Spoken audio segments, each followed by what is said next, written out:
السلام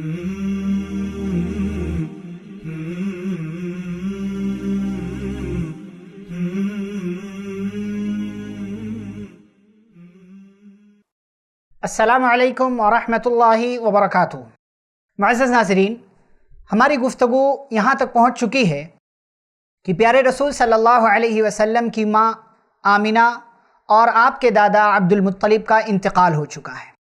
عبد المطلب کا جب انتقال ہوا تو اس وقت پیارے نبی صلی اللہ علیہ وسلم کی عمر 8 سال 2 مہینے 10 دن تھی، اور دادا عبد المطلب نے انتقال سے پہلے اپنے بیٹے اور پیارے نبی صلی اللہ علیہ وسلم کے بڑے چچا ابو طالب کو اس بات کی وصیت کی تھی کہ میرے پوتے کی کفالت کرنا، میرے پوتے کی دیکھ ریکھ کرنا اور میرے پوتے کے تمام تر انتظامات کو تم سنبھالنا۔ کفالت کی ذمہ داری ابو طالب کے حوالے کر دی گئی۔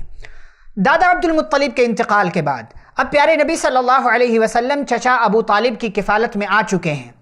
ابو طالب نے ان کی بڑی عزت کی، ان کا بڑا خیال رکھا اور اپنے تمام بچوں، تمام بیٹوں سے ان کو مانا، ان کو جانا، ان کی تکریم کی، اور اگلے تقریباً 40 سالوں تک اپنے باپ عبد المطلب کی اس وصیت پر ایسے عمل کیا کہ پیارے نبی صلی اللہ علیہ وسلم کا ہمیشہ دفاع کیا، آپ کی عزت کی طرف سے دفاع کیا، آپ کو ہر قسم کی مصیبت، پریشانی، خطرات سے بچائے رکھنے کی ہر ممکن طریقے سے کوشش کی، جو تاریخ کی کتابوں میں، سیرت کی کتابوں میں یہ ساری باتیں محفوظ ہیں۔ پیارے نبی صلی اللہ علیہ وسلم اپنی زندگی گزار رہے ہیں، ابو طالب کی کفالت میں آپ کی زندگی آگے بڑھ رہی ہے۔ آپ کی عمر 12 سال کی ہوئی تو آپ صلی اللہ علیہ وسلم بعض روایات کے مطابق ایک مرتبہ اپنے چچا ابو طالب کے ساتھ شام کے سفر پر روانہ ہوئے۔ چچا ابو طالب نے ان کو ساتھ لے لیا، بڑی محبت کیا کرتے تھے، بڑی تکریم کیا کرتے تھے۔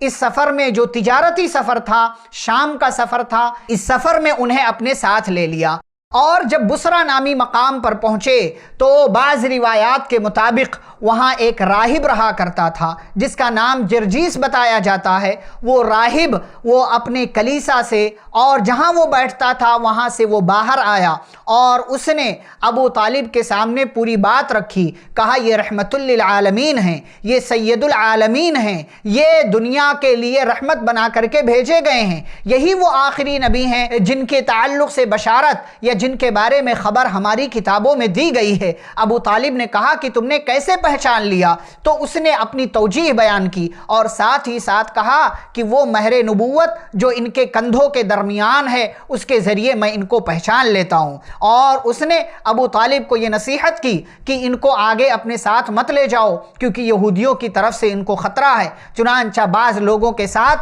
ابو طالب نے اپنے بھتیجے محمد صلی اللہ علیہ وسلم کو وہیں سے واپس مکہ بھیج دیا، اور اس طریقے سے پیارے نبی صلی اللہ علیہ وسلم اس سفر میں مزید آگے نہیں بڑھ سکے۔ پیارے نبی صلی اللہ علیہ وسلم کی عمر آگے بڑھی، 15 سال کے آپ صلی اللہ علیہ وسلم ہوئے تو اس وقت مکہ کے اندر ایک واقعہ پیش آیا، ایک جنگ ہوئی جسے جنگ فجار کہا جاتا ہے۔ یہ جنگ قریش اور کنانہ ایک طرف تھے اس ٹیم میں، اور دوسری طرف قیس اور عیلان تھے،